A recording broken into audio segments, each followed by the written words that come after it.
Welcome to the CEO of Destiny podcast, where you will find the tools to fulfill the purpose of your generation and wildly succeed in the marketplace.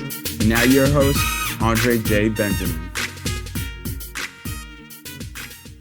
Greetings. Welcome to the CEO of Destiny show. I am your host, Andre J. Benjamin, and I am delighted, excited to have our guest, Mr. Steven Cravotta, and he is an app developer. He is a marketing expert. He is someone who loves to, because he's self-taught, he loves to solve real-world problems and add value to people's lives. And it seems that he really has a infatuation with gamification. So we'll dig into that in a little bit. But welcome to the show, Steven. How are you? I'm doing great, Andre. Thank you so much for having me. It's a pleasure to be on the show. Absolutely.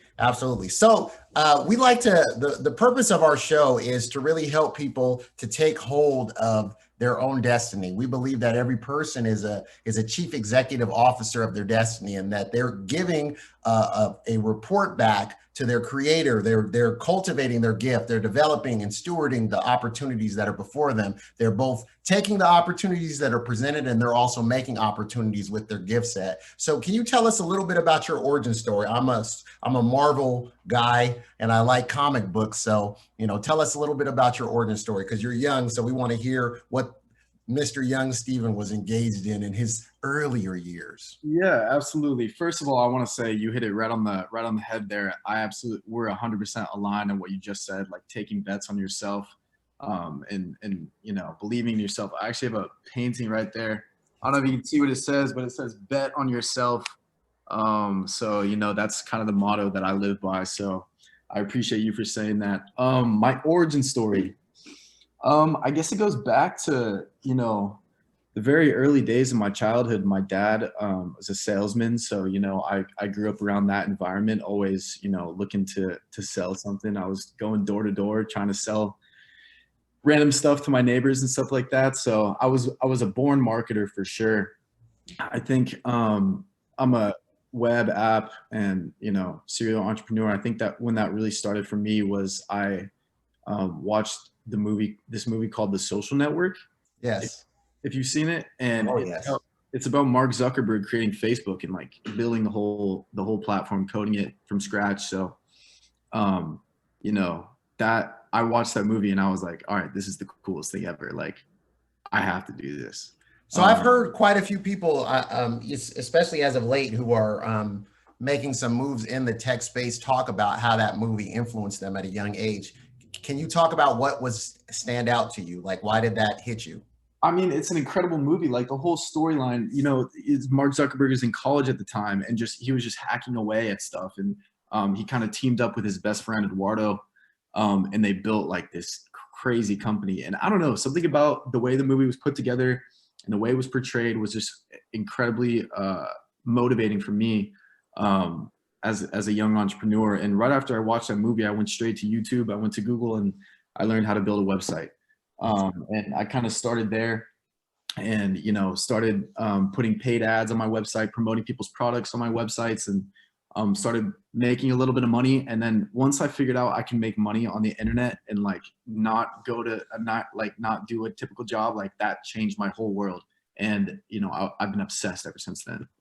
Wow. So how did you just go back to the film a little bit? Can you talk about where you saw yourself as far as to bet on yourself? So you saw that, Mark and Eduardo, they're in college and they're, tinkering with different things, but where do you see, you get what the point I'm saying is that sometimes you watch a film and you're like, man, when I looked at this, I said, that is difficult, but that's a difficulty I want to attack. I saw that and I said, well, why don't I try it? So just as you said, bet on yourself. What made you have the confidence to say, all right, let me go look online and figure out how to build websites. Forget this. This seems like a huge opportunity. You get what I'm saying? Yeah. I was really young. So I'm glad. How old were you when you saw it? Probably 12, 13. Wow. Maybe. I'm not sure what date the movie came out, but I was really young. So it was more of like a delusional confidence. I'm glad I saw it that young, because if I saw it today and, didn't have, any of my I was just starting now as an entrepreneur and saw that movie, I'd be like, come on, that's unachievable. Like I can't build the next Facebook. But as a 12, 13-year-old kid, you're very impressionable. And it's, like I said, delusional confidence. So I was like, I'll build this today. Like let me just learn it. Let me figure out where to start. Like, it doesn't look that hard, right?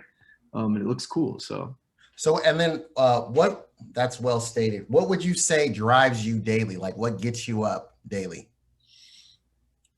Great question. A lot of things. I think I just like to build cool stuff.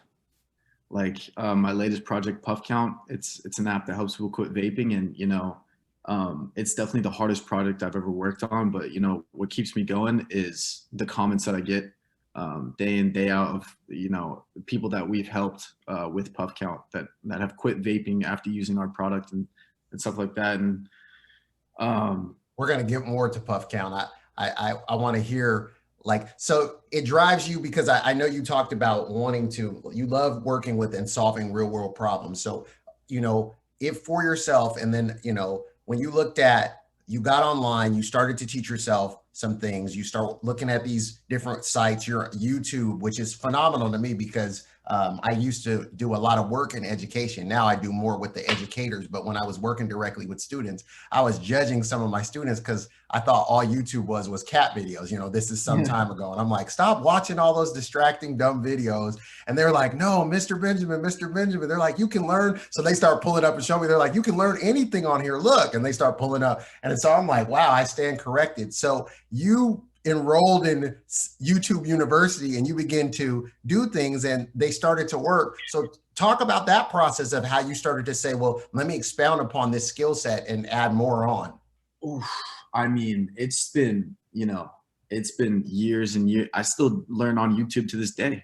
If I'm trying to learn anything, I go onto YouTube. And you're right, it was YouTube University, but at the same time, I was going to school. Yes. And, you know, I finished out college and did all this stuff at the same time. So, you know, you really can, as an entrepreneur at any age, you can teach yourself how to do things. Like, just give yourself the time after class, on the weekends, whatever it may be, and go to YouTube and learn. But you can't just watch the videos, right? It's like, it's kind of like, you know, you read a book on sales, but you've never like tried to make a sale on the phone. Like, you have no idea what the book is talking about, right? And it's the same way with YouTube videos. Like, sure, you can watch a video and like kind of learn this stuff, but you really learn by doing, right? So like, you have to put the skills you learn in YouTube into practice, and then continue learning, and you'll exponentially.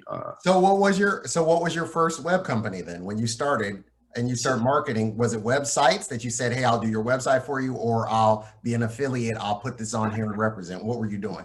So I was really just building websites on my own. You know, my first website, you know, it was like the simplest one ever, like hello world, right? You have like the hello world text in the top left corner.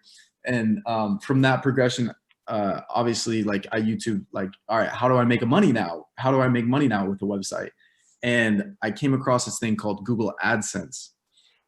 So what I started doing was building websites that had articles, like viral type articles, and then I'd promote those on social media, mainly Twitter. So it might be like, you know, top 10 football teams, whatever, break it down and then put Google AdSense ads in there, promote it on Twitter, and then I'd get revenue that way. So that was kind of my first go with making money online. It was Google AdSense. And so you dived into AdSense and started to see it take off because you looked at how much the SEO that it would naturally generate, and then you got the click-throughs from people you utilize. So you combine both Twitter and Google and YouTube too. Exactly. And that showed me the power of social media too, right? Like, it was insane that I could send thousands of clicks through Twitter, like through social media. And that really opened my eyes up to social media marketing and that whole world. And if you can build, like, it was great because I was building the websites and I was marketing. So I was building and selling. And like if you have those two skills, you can do anything. And like, I still do it to this day, like build Puff Count, you know, I market on TikTok. Like, it's those same two skills that I've carried with me throughout my life. But going back to the AdSense stuff, like, it was really cool to be making money with Google AdSense. But at the end of the day, and like, I did affiliate marketing, I promoted other people's products as well. But at the end of the day, can you talk about what affiliate marketing is? I have people that sometimes it's their first journey. Can you say what that is when you say affiliate marketing? Yeah, absolutely. So affiliate marketing is basically you get a percentage of so you can promote another company's products And if you drive a sale for that company and their product, you get a percentage of that sale. So let's say you have a website about skiing. You can sell another company's ski goggles. You can like provide a link to their ski goggle website or whatever. And if you drive a sale through your traffic, you get a percentage. You'll get 10% of the ski goggles sale, whatever it may be. So I was doing that and Google AdSense, but I came to the conclusion that like I didn't really have control over the customer journey of the products that I was promoting. Like it was cool to promote other people's products, and like sure I was getting paid a little bit, but I thought it'd be way cooler to start making my own products. So that's kind of where the app development part came in, and I started building.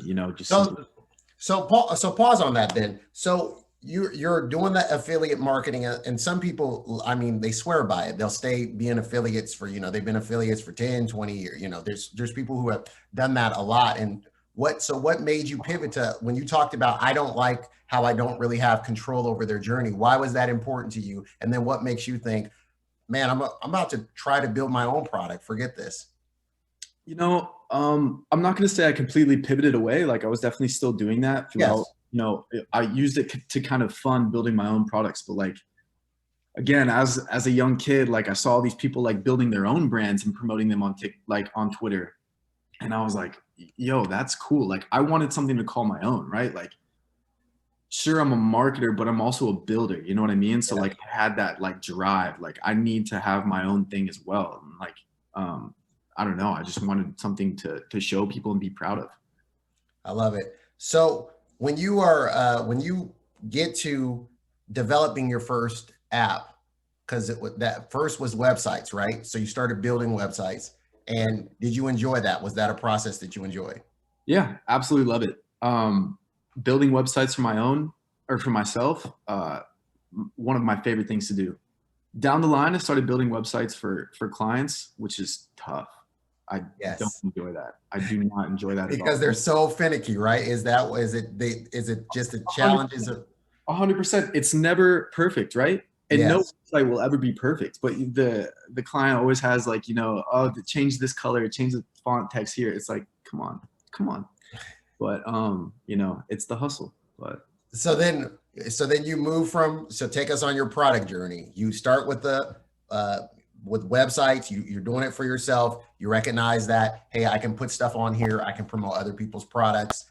You try the affiliate, you're doing it. You're taking the capital and putting that towards the development of your own product. Now what's next? First app comes along. Absolutely terrible app. It was a terrible game. It was called a Rush Up. It got removed from the App Store. They manually removed it because it's so old. I think I launched it in probably 2014, and it was just some simple little game where you hop like this ball through obstacles, and that thing probably got like 5,000 downloads, maybe max. But I didn't. Which to the average viewer, that sounds like a lot, right? But talk about why that's very small with the market. So the way kind of app ads work is like you get paid. Same with Google AdSense, right? You get paid like a fraction of a cent for every impression that may show up. But I think at the end of the day, like sure, 5,000 downloads, that's a good amount of downloads. But like people weren't staying, right? They'd download the app and then delete it right away. So I think that was like kind of the main. It just wasn't a good app. But the first one's never the best. You were learning from it. So 100%. So when you looked at it, what was the next iteration of how to make it better? What did you learn from doing the first app that was terrible? Well, to me, it wasn't even a failure, right? It was the coolest thing ever. Looking back, it was a failure. But like going through the process of it, my friends were playing my app, which was the thing ever, right? Like it was so sick. I could care less if I made $40. You know what I mean? So I wasn't deterred, right? Like I was, if anything, like excited, like, oh, I can do this. My friends were like blown away that my name was on the App Store, right? So I was like, this is the coolest thing ever. So I had to keep going. And then my next app was called Grid. And this was a puzzle game where you kind of fit different shaped puzzles into a grid, a 10 by 10 grid, right?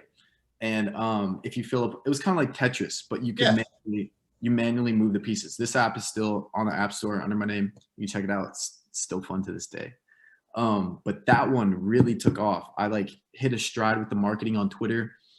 And that one got hundreds of thousands of downloads. And I made upwards of $10,000 in 1 month. Not profit. I think I spent like $3,000 marketing it on Twitter. But I made 10 grand in 1 month off that app while I was in high school.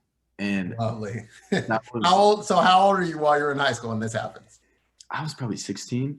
So you're a sophomore in high school, right? You're about a sophomore, and you make this. So does it feel real when you see the numbers that it continues to increase? Or are you just like, this is crazy. This is something that I'm really going to get serious about?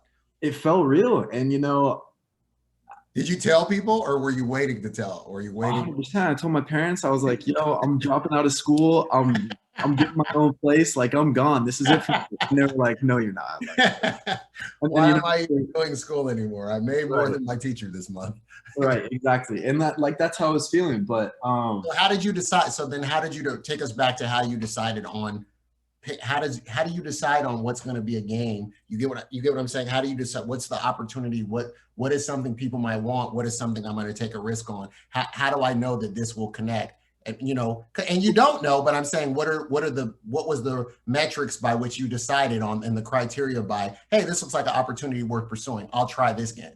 It's literally all just trial and error. You know, I could count, like, I've probably had, you know, I could count the number of very successful businesses that I've run on like probably one or two hands. The number of businesses that I've run that have failed, who knows? You know, it's a lot. So, you know, it's a lot of trial and error.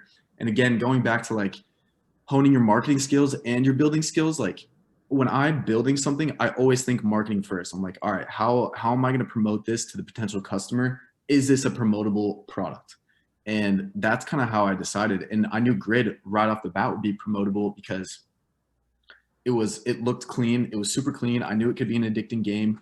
And then I worked in like certain sound effects, and, you know, I put in a leaderboard and I made different game modes because I knew that like the psychology behind like playing the game, people would play this thing for hours, and they did. And that's why Grid was so successful, is because people stayed on the app and they kept playing over and over and over again, because it's a puzzle game. People stick on the app for a long time, and then, you know, they want to improve their score or whatever. But that's something that contributes to it, to that game stickiness, is what, both the competition and then also the problems, or what are you saying that contributed to Grid's success? I think it was a big part in marketing. Like, it was a super marketable game. And like you said, like, people stayed on the app for a long time. It was a puzzle game. It was challenging, and there was a leaderboard. So there's competitiveness too, right? I think all of those things contributed. So what were some of the skills that a person would need in building an app? So you looked at it, you started with the one that didn't do well, then you moved on to Grid, and Grid started, and this is the sequence, right? Or were there some ones in between that failed? No, it was straight from, so the first one was called Rush Up. Rush Up. Terrible. And then Grid. Nothing in between, just kind of kept building. But, you know, it's funny, you don't need a crazy amount of skills. You just need like, because I get help on my apps. Like, I get help from developers. Absolutely. Early apps, I was mainly doing myself, but like now with Puff Count and something more complex, I 100% need a team behind me that I hire and outsource. So you don't need a crazy amount of skills, right? Like, you just need to have the drive and to have the vision, and you can build a team around you that will help you bring it to life. And how do you build a team? How did you build a team? This is the question that I'm asking you, because everybody's different. We've had guests from different sectors, from you know, hedge funds, to people who are you know, tremendous authors, to people who are in there's just an array of people from different sectors who have been highly successful. But for yourself, and they talked about how they build their team, but how did Stephen go about, why was team important, and why was it important for you to move away from, you know what, I have the ability to develop, to be the, you know, developer, but I can also my you know, how did you gauge that your efforts would best be put in to something else? This is another skill that had to be honed, right? And like, as an entrepreneur, as a business owner, like, you have to develop this skill on like learning how to attract talent, how to hire people, how to manage people. And I started on Upwork, hiring freelancers, right? Like, I think I've given Upwork thousands and thousands of dollars. Like, I'm probably one of their best customers. Like, I love that website because you can find such great talent. And a majority of the talent that I work with is overseas, like Yes. Philippines, you name it, like wherever. And you can find really great underrepresented talent that's like cheap. So that's kind of where I first started building teams, was on Upwork and hiring freelancers. And, I got burned a lot of the times too, right? Like, these people would, provide or deliver something that I didn't even wasn't even close to what I was asking for. And I lost a lot of money that way. But again, a lot of trial and error and building that skill set. And, I've made a lot of great connections too. Like, some of these freelancers I've been working with for 4 or 5 years now. So why is improving, because we're going to go on with the rest of the product journey, but why was improving people's lives so important for you? You mentioned it as kind of a core of who you are. Why is that important to you? How did someone improve your life in the past that made you say, this is a way I want to pay it forward? Because we'll talk more in depth about some of the ways that you've, journeyed into paying it forward. Right. But what happened in your own life? Because people don't just get up and say, I want to help others. I mean, maybe there's some great kid that's born that way, but most children are going to be inherently selfish, and they're just going to be looking out for number one. 100%. I kind of stumbled into it, really. I feel like a lot of it goes back to, the way I was raised and the way, my parents taught me, and they were like, you're going to change the world. They put so much belief into me, and I really appreciate them for that. And also, just watching my projects like blow up, like, okay, a couple 100,000 downloads on a game on, Grid, that's great. But what if I built a product that was like a health product, or was helping people, and then 100,000 people downloaded it?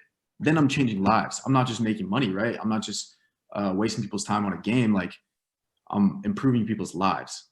And I made that connection in college when vapes hit the market hard. What college did you go to first? Pepperdine University in Malibu, California. And did you enjoy it? Loved it. Loved it. What was your major? Advertising. So you were focused from a long time. You knew that marketing was important to you. You're like, I'm laser focused. And it's funny because I started as a business admin major, but they stuck me in a bunch of math classes and a bunch of, I was like, what am I doing? What am I doing here? Like, why am I learning all these formulas? It feels like, chemistry in high school all over again. Forget that. I looked at the advertising major, looked at the class load, and it was like, you could be way more creative, right? And like, I loved the teachers that I had in advertising. They were like, yo, come up with your own campaigns, come up with your own product. And like, that is right up my alley. And I you were thinking you could apply it to your real stuff that you were doing right there, right? 100%. And one of my main major projects at the end of my senior year was on Puff Count. And funny enough, the guy almost failed me on that, but whatever. Long story short, I was not the best student. I was not at all. So how important was schooling in your journey, and what would you say is the difference between school versus education? Because I know there's a factor that, cultural, societal, and our parents, who will sometimes strangle us if we don't go a path that they have. But how important was schooling versus education to you? And talk about your journey, because there are people that are on the spectrum, all kinds, the academic spectrum, the education, the schooling, they have these feelings, they've had these experiences. How did that affect you as an entrepreneur and your confidence level? What would you say to a student that might have struggled? Talk to those people. 100%. Well, I'm one of those students, I struggled day in, day out at school. And, it caused a lot of tension with my parents too, right? Because I was not a good student, and, my parents wanted me to do great in school, but it just didn't make sense to me. Right. And like, it was a tough getting through school. Like, it was tough, but what did you not like about school? I just didn't like, I was like, I don't see me doing this in the future. Like, so I was like, why am I here learning this today? And like, I had that, I don't know, I just didn't want to do it. And, it turned me off. And So what they were delivering in the classroom, you couldn't see how you could apply it to real life. Not at all. I was not interested in the classwork, and the stuff that I was interested, like for example, the advertising courses in college, A's, straight A's. No problem. No problem at all. Loved it. Show up to class early, which is insane, like insane for me. But the chemistries and, all those types of classes, like, no way. I'm not interested. I'm not going to put in the work to do that. But I think what really got me through school was there were a couple teachers that, really saw what I was trying to do and believed in me. Like, for example, Mr. Nick in high school, comp sci teacher. He saw that, I had a skill set, and I was like, I love your class. Can I work on my own projects and you grade me on that? So like he let me work on my side businesses, which were Grid and, Rush Up and, the Twitter promotion website stuff. He let me work on that and gave me a grade because I was doing like what he was teaching. I was doing coding development, but he let me do it in my own way, which was incredible. And like without Mr. Nick, I definitely would not. He gave me a lot of confidence and, you can see this day, I think he commented on, we still stay in touch, and like, I owe the world to him. And there's a couple teachers like that who like really like will get students like me through school and give us that. So did that spark that seed in you? Because you talk about how you were raised. When you say how you were raised, what were some of the values that your parents instilled in you that made you want to work to improve people's lives? Because, let's just be real. If someone sees that something can go viral and it can be profitable, they're just looking at, okay, I want to do more of that. I don't care if they're wasting their time. I don't know if you, the Flappy Birds that was virally successful a long time ago. And when they had interviewed the gentleman who was very private, and he talked about how it scared him and he didn't want to have a game that was ruining people's lives. Where, most people are reading it like, dude, you're making money. Who cares? But he was looking at it like, I don't just want people mindlessly wasting their time. I made this as something that I wanted it to be fun, but people are really, really addicted to this game. For yourself, what were some of the values that were instilled in you that made you think, hey, money's not just the driver for me? Yeah. I mean, I think, a majority of that goes back to, me being raised in a Christian household and going to church every Sunday, going on mission trips and stuff like that, seeing the world for what it is, and helping people on those mission trips. That really kind of aligned my vision as a person into caring about people and wanting to help people. So you were getting out of the country at a young age? Correct. Or was that domestic? That was international? It was both. I went on a mission trip every year from when I was in middle school all the way through the end of high school. Wow. And so what were some of the impressions that made upon you when you talk about, like, what nations did you see, or what was really hitting you, even cities? What was hitting you about people that you were saying, hey, people have actual, needs that need to be met more than just kind of wants? You get what I'm saying? Yeah, absolutely. Well, we went all over the place from, right here in our backyard in Atlanta, where I was raised, to Panama, the country, and Canada. We went all over the place, and like everywhere you go, even in your own backyard, you see that like people are hurting, people are in these bad situations, people need help. And when you're there experiencing it and doing things to help them, and like having a great time and like fellowshipping together, like that's when I feel the best, right? It was when I'm helping people, when I'm doing stuff like that. So I think naturally, it wasn't like a conscious decision in my brain, but like naturally I'm just like driven in that way, if that makes sense. Yes. So I love the fact that you were able to make connections. So you saw the humanity, like the frailty of humanity in different environments, and you were like, dude, I'm not just going to be about getting it for me, but I'm actually going to make an impact, because you saw people's brokenness and it had an impact on you as a kid too. So, okay, talk about when you talk about you got Hopper? What was the one your first app? What was it called? Rush Up. Rush Up. I was going to say Hop Up, but it was Rush Up.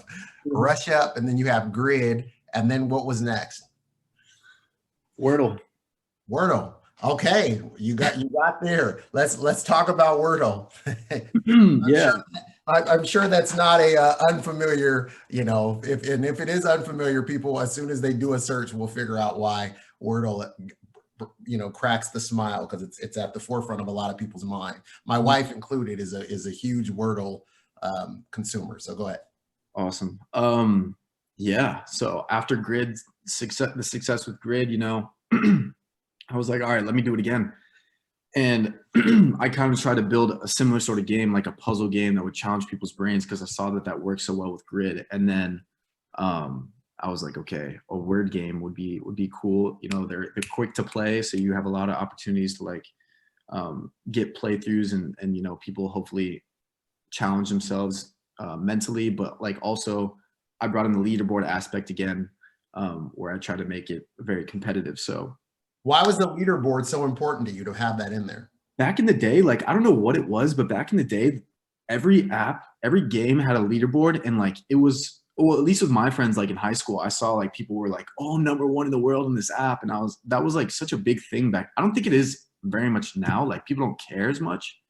A lot of parents seem to, because what I'm an adult, obviously, and my parents, I hear them doing little, fitness ones or different things. They have different puzzle games, and they'll say, look, I'm #1. And so I think I would love to hear why that was important, because I know in our era, I was born in 77. And when we were in the arcades, it was important. You'd get mad if somebody beat your score. You put your little 3 initials on there, and you come back, and somebody knocked you off. That was important.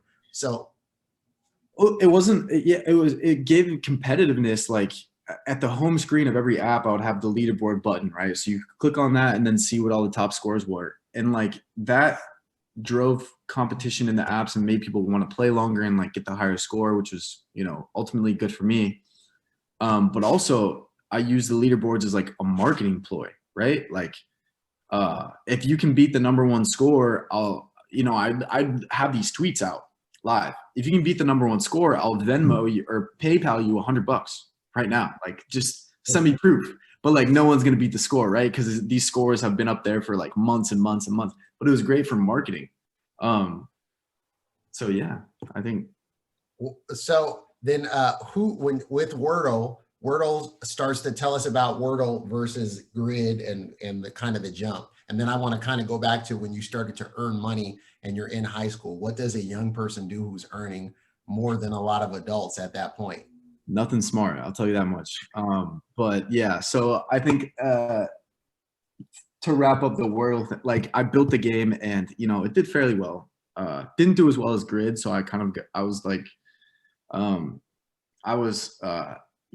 motivated. I moved my focus back to Grid when it started doing less well, because I was juggling a bunch of things and couldn't focus on everything. So ultimately, I let Wordle kind of die out. I stopped promoting it, and it just sat in my App Store account for like the last 6 years until recently, when it just blew up, which was insane. But yeah, in high school, making that money, I wish I could tell you right now that I reinvested all of it back into promoting Grid. I didn't. And that's what I would have thought. I would have thought that, but obviously you're 16, so that's another thing as well. That's the factor that you don't take into. But I would think that, he's going to take it and he's going to say, all right, rinse and repeat. Let's build Grid out more. No, it's honestly one of the biggest regrets of my life. Thinking back on it, like, not doing that, because I had $3,000 saved up when I started promoting Grid, and I spent it all on Twitter marketing, right? Wow. And it blew up the app, and I got like 50,000 downloads in like a day or whatever. And that was Twitter marketing. What do you mean? So back in the day, there used to be a bunch of parody accounts on Twitter, like funny meme accounts or whatever. Yeah. And the engagement on these accounts, they had millions of followers. The engagement was insane. That's great. So because I was using Twitter, I had been using Twitter for so long, promoting my websites, promoting the articles and stuff like that. I was tapped into this network, and I had a network of like hundreds of people who all ran these massive Twitter accounts with millions of followers. So what you could do is you could buy an ad spot on these Twitter accounts. You DM the person, be like, hey, do you have ad spots open for today? And they'd slot you in for a day, right? And you would get retweeted by their whole network. So like I I'd pay for an ad spot on one Twitter account that, let's say, had 1 million followers, but their network of other Twitter accounts also had a bunch of followers, and they would cross promote each other's tweets. Wow. So it was insane. So I bought ad spots from a couple of my contacts, and I was just tapped into that whole network of hundreds of massive Twitter accounts. And I did it all in one day because I did it all at once, because if you skyrocket your app to like high up in the App Store charts, that will give you downloads as well, and like your trending searches and stuff like that. So there was a science to like when the momentum is. You need a specific amount of momentum and an acceleration at a point. You didn't want to spread it out. You bet all of it on that time because you knew that. So you knew that each one had networks within networks, and that it was going to be exponential.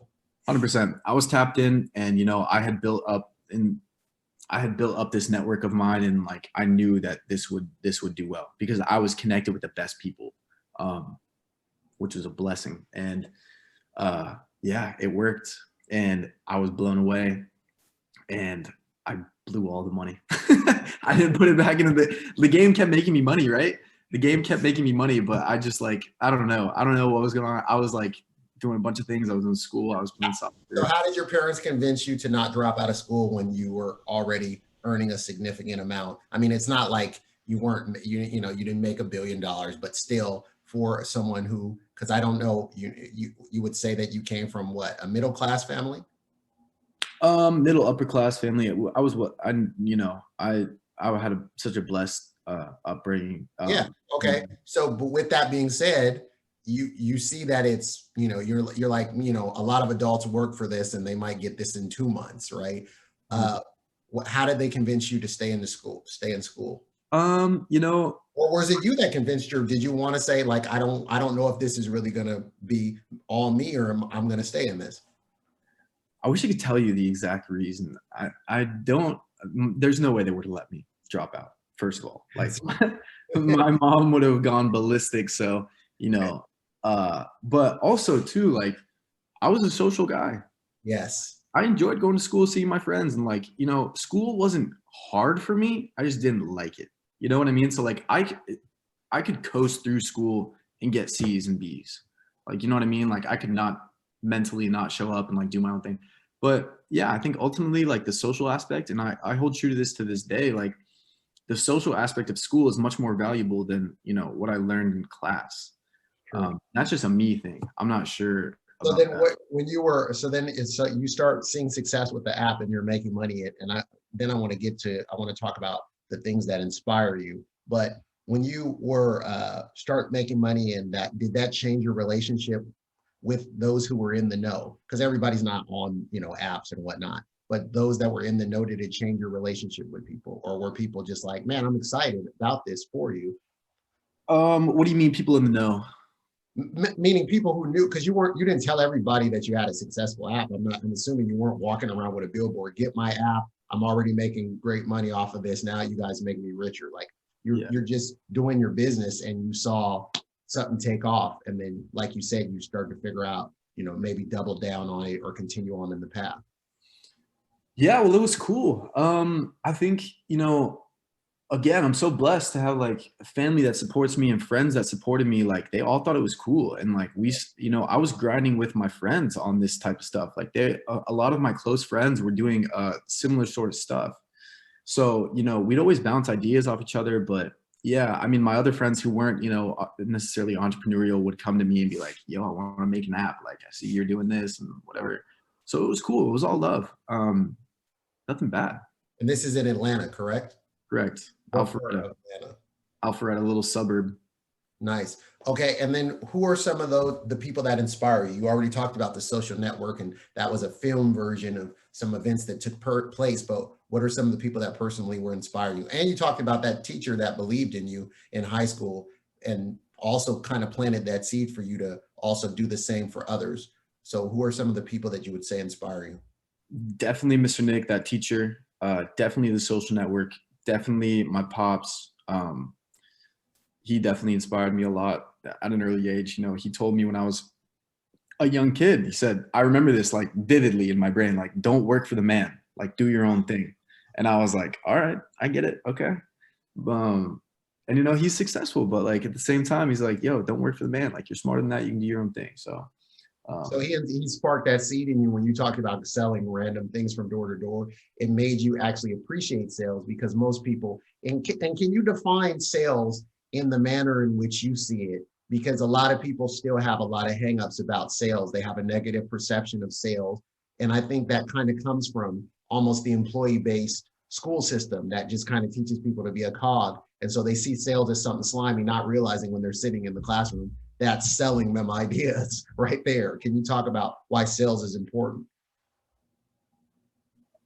Sales is like, you're selling yourself every day, right? Whether it's to a girl, whether it's, you know, to get a job, whatever it may be, like, you're always selling yourself. It's more so like marketing. Like, how can I make my product attractive? How can I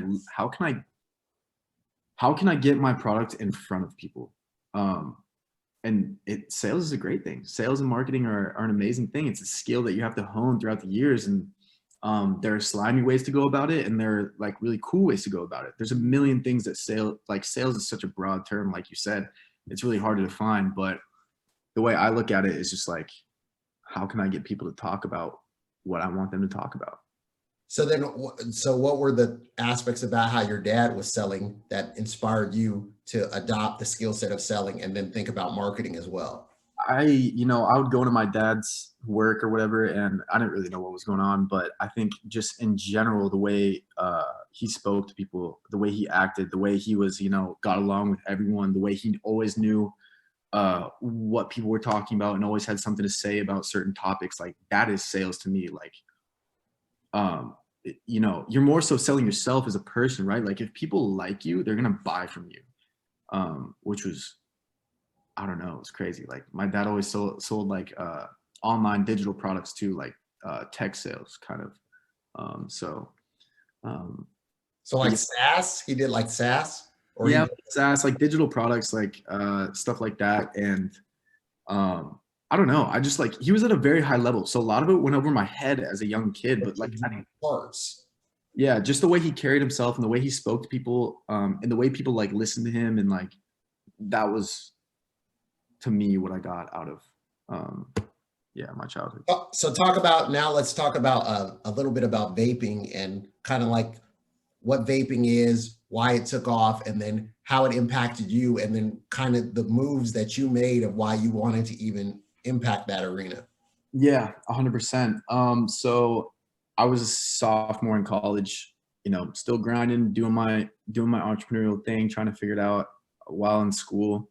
I was actually a junior in college when vapes hit the market pretty hard, and I got addicted. My friends got addicted. What is a vape? A vape is a Juul. Have you heard of Juul? It's like a electronic cigarette that you smoke. Okay.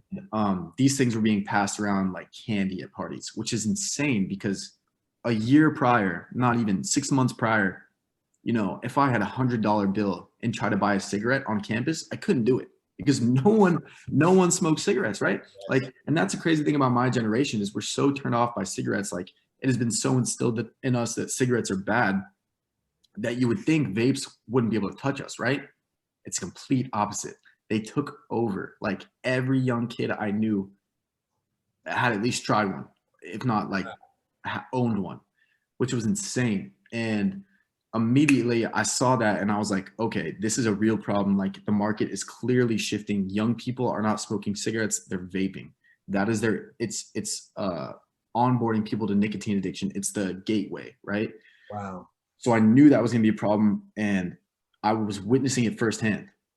So I was like, okay. Saying this because I'm in the era where in the 90s, I'm in high school, and our Washington State had a big thing, because they kind of took down the Marlboro, Camel and Joe Camel and all that. And the AG of the state won this big, massive antitrust suit or whatever. And we had so much like consistent, propaganda about cigarettes being bad, and there were kids smoking back then. But you're saying, so I thought that the work had been done to where even public smoking was, and now, you almost kind of, people, I mean, there was a comedian that said, can you even smoke on planet Earth now? Like, they were just joking of saying, where can you go and get a good cigarette? So how when vaping arrives in your world, how does it arrive and what makes it appealing for your generation? It arrives in a sleek, cool looking package. It arrives flavored. It arrives as something socially acceptable. It arrives everywhere really fast. It arrives with no information surrounding it. It just popped up out of nowhere, right? And like Well, no one, so it's at parties, people are doing it. Are influencers doing it, or is it just general people just get a hold of it and it's going? it's crazy. Influencers to this day are doing it. Like any podcast you go on, any YouTube video, more often than not, someone's got a vape and they're smoking on it. Like I saw, Logan Paul. Yeah. I watched his podcast where he interviewed the chain smokers. They both had a jewel, but it's insane. Like that podcast gets millions and millions of views. And you see this in Netflix shows and, people smoke cigarettes in Netflix shows and stuff too. But like, it's just like everything is pointing to this being the new wave of smoking. Like tobacco companies are shifting their whole focus into vapes because it's the future. It's very clearly the future of nicotine addiction. Like it is what's happening. Cigarettes are done. Cigarettes are 20 years from now, I'll be surprised if you can find a cigarette like anywhere. It's going to be all vapes, 100%. So when you say that it is a gateway, why do you say it's a gateway to nicotine? Is it because it's more attractive, or is it because it's more, because people would smoke and then they would always use like showing us the corroded gums and the messed up teeth and the bad breath and cancer and all this stuff. What makes vaping now more, all right, I'd rather do this than that? Yeah. So like the way people of generations ahead of me like think about vaping is like, oh, vaping is a good thing. Vaping gets people off of cigarettes, which may be true for a lot of like older generation people. That's what I thought. That's what I heard, was that it was safer than cigarettes. Exactly. And this is the biggest disconnect that no one seems to be able to wrap their head around. For my generation and generations below me, no one is smoking cigarettes first. They're all smoking vapes first. Wow. And then, it's not getting them off of anything. It's actually getting them onto, is what you're saying. It's getting them onto nicotine. And whether they keep vaping throughout their life or they, level up into cigarettes, it's like, why? It's why. And like, you ask every vape company why they created their company, why Juul made Juul. It's to get people off cigarettes. And sure, that may have been their motivation at the beginning. But once it hit the younger market and they saw that they could hook people for life on a Juul and get consistent sales that way, like their whole business model changed. And, And so when you say get people hooked, cigarettes was a very costly habit. Is vaping very costly for young people, or is it inexpensive and that's why they do more? Can you talk about that? It's very costly. Like I remember some Juul, like the Juul starter pack used to be like $70, and then like pods were like $12 for a 4-pack or something crazy. It's like insane. I think there's a statistic. It's like the average vapor spends at least $80 a month, just keeping up the addiction, and that can go upwards of a couple $100. And that's on average, right? Because some people get their juice and it's really cheap and they put it in their like box mod or whatever it may be. But like if you're smoking disposable vapes or like Juuls, you're spending a lot of money, and that's just a fact. It's plaguing. This is junior year in college, correct? It's plaguing. It's at the parties. It's everywhere. People are, oh, this is cool. Like you said, it's flavored. It's marketed well. What it hits you, and then what makes you turn to say this is a problem? I mean, it was like in the back of your mind, it's like bad for you, but like, do you care much? No, not really, especially when you're in college and you're drunk at a party or whatever. But, it became a problem when, people, myself included, tried to quit, and it was hard. And I was like, oh, whoops, I got addicted. And I feel like that's what happened with a lot of people. It's like, whoops, I didn't really know this was happening, but it happened and I'm here now. How do I get rid of this? And there's no product on the market to help you quit vaping. Wow. There was no product, right? So I saw a massive opportunity. And not only that, like I asked my roommate, his name was Landon, religious vapor. I think still to this day. I'd have to ask him, but I was like, yo, how many times do you think you hit that vape every day? And he said to me, I have no clue. And I was like, bingo, like, okay, a majority of people have no idea how much they're smoking. Like, they don't even know what they're doing to their bodies. Like, let me make an app that helps people quit. And the way that I'm going to do that is open people's minds to how much they're smoking. So that's when I came up with Puff Count. It tracks exactly how much you smoke every day. And people are blown away. Like, they think they hit their vape like 50 times a day. No, it's more like 300. And the amount, it's crazy. And like, why is it? Because it's so subtle that they don't like, meaning when you're doing it, you don't know, you don't realize it's so subtle. It's the nicotine addiction, and it's the oral fixation, and it's doing this, you know, people just do it mindlessly. It's crazy. And if you think about like tracking it and tracking your puffs, like you become aware to how much you're doing it, which is why Puff Count is effective, right? Because it makes you think about every time you're smoking. Absolutely.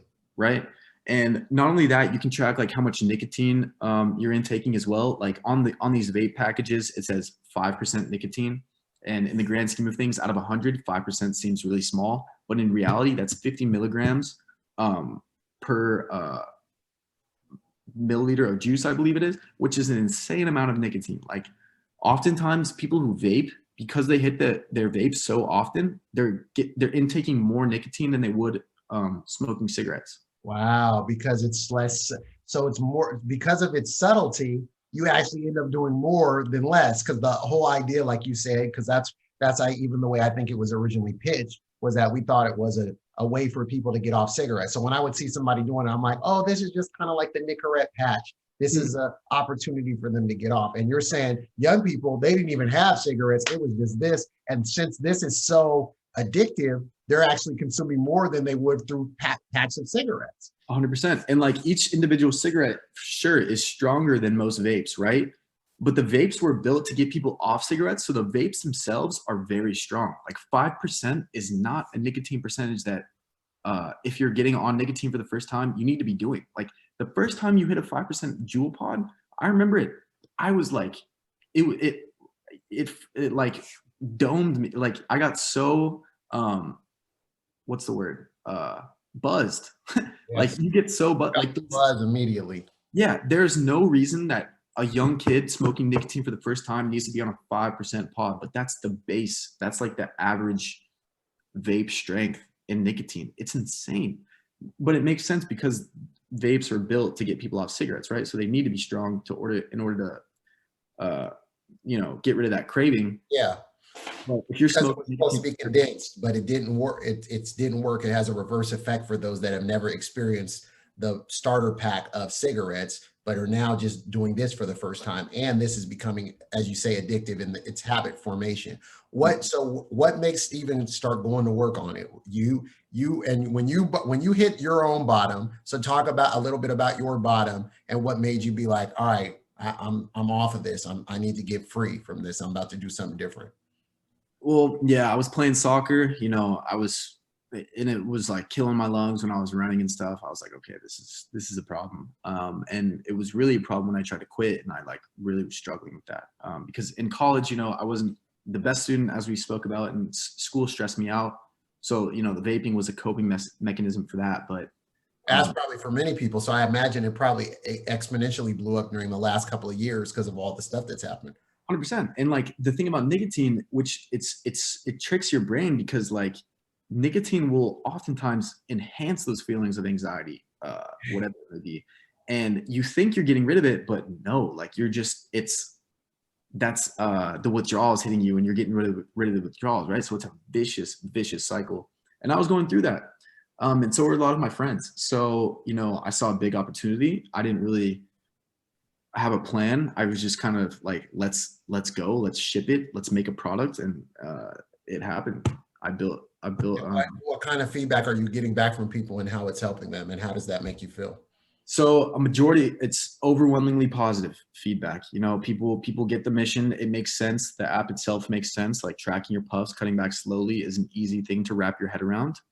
The main friction point right now, which I'm working through, is, making it a lot easier for people to track how much they vape. Because right now you got to open the app manually, log your puffs, which is, it's good and it's bad. It's like, it's good because it makes you think about every time you smoke, but it's bad because a lot of people don't have time for that, right? Yeah, you're saying that a lot of people have that internal drive to say, all right, I'm about to puff. You're saying, how can they do it? How can you count it in a non-manual way that gets it? Are you thinking in terms of like utilizing some sort of artificial intelligence or something, or? I wish I could tell you, but you'll be the first to know when I launch it. Yeah, I feel you. So talk about when you saw the surge with Wordle, as much as you can talk about it, and then talk about how you gave back in the city of Oakland, I believe. 100%. Yeah, so Wordle, like I said, I built it in high school, kind of let it go. Didn't market it for the past like 6 years. It just sat in my developer account. And then I was actually back home in Atlanta this past Christmas visiting my family, and I hadn't checked my app developer dashboard in a couple of days, which I usually check it every day just to see what's going on. And I logged in, and my downloads graph went like that. And for Wordle, and I was like, these have to be fake downloads. Like someone's messing with me. Someone, these are bot downloads. This isn't real. And I click over to the sales tab, and I have sales on the Wordle app. So I'm like, okay, well, these aren't fake. People are buying stuff. And I was like, all right, I need to see what's going on. So I Google Wordle, right? First article that shows up is in New York Times. The headline is "Wordle is a love story," and I'm like, what? They can't be talking about like the Wordle that I built 6 years ago. There's no way. So I click into the article, come to find out that this guy named Josh built a web application game called Wordle, and it was only on the browser, right? It was only on browser, and these articles didn't clearly specify that. So naturally, people go to the app store to find a game, right? And lo and behold, of the net with the same name. Lo and behold, my Wordle shows up. It's also a word game, pretty similar. And so, people started downloading mine and playing mine. So I reached out to Josh that instant. You can go back in my Twitter and see the original tweet where I reached out to him early December, and I was like, hey man, at the time my Wordle only had 100,000 downloads. I reached out to Josh on Twitter. I tweeted at him, hey man, the virality of your game is sending traffic to mine. I'm making a decent amount of money. I'd love to do something cool and donate this. Little did I know how crazy this would turn out. But we kind of agreed then and there to donate it. We went back and forth and came up with this charity called Boost Oakland, located in Oakland. And, it was an amazing opportunity to be able to go there in person and donate. It's an after school program for young kids. Why was that important to you to actually donate it? What made you think in terms of, I want to, invest in this manner? Yeah. Again, going back, sorry, I have a hard stop in a couple minutes here. I need to hop off, but, again, going back to my childhood and being raised, as a Christian, going to retreats and stuff or mission trips, and my parents raised me well. Like it was just, it wasn't a conscious decision. I was like, okay, this is happening, this is insane. How can I do something cool? Because obviously, like, sure, I built the app, it's my app, I have all the right to keep the revenue, but like at the same time, like this is such a once in a lifetime opportunity. I'm clearly being blessed here. How can I give back? How can I make the most of this situation? And my first thought was just reach out to Josh and be like, yo, let's donate it. Let's do something cool. And, I think I've been blessed with the opportunity to have like this platform and be able to speak and encourage people to do that and take bets on themselves. I love it. I love how faith played the component to make you invest in others. Last question would be, where can people find what you're working on currently? Because the puff count sounds tremendously important and dear to your heart. And how can they promote it out? And then where can they find you in all places and kind of, any resources you think might be beneficial for people? 100%. Best way to stay in touch with me is on my Twitter and my Instagram. It's just at Stephen Cravotta, my first and last name. Follow me on Twitter. I'm always tweeting about, what I'm working on, what my thoughts are about what's going on in the world. So hit me up there.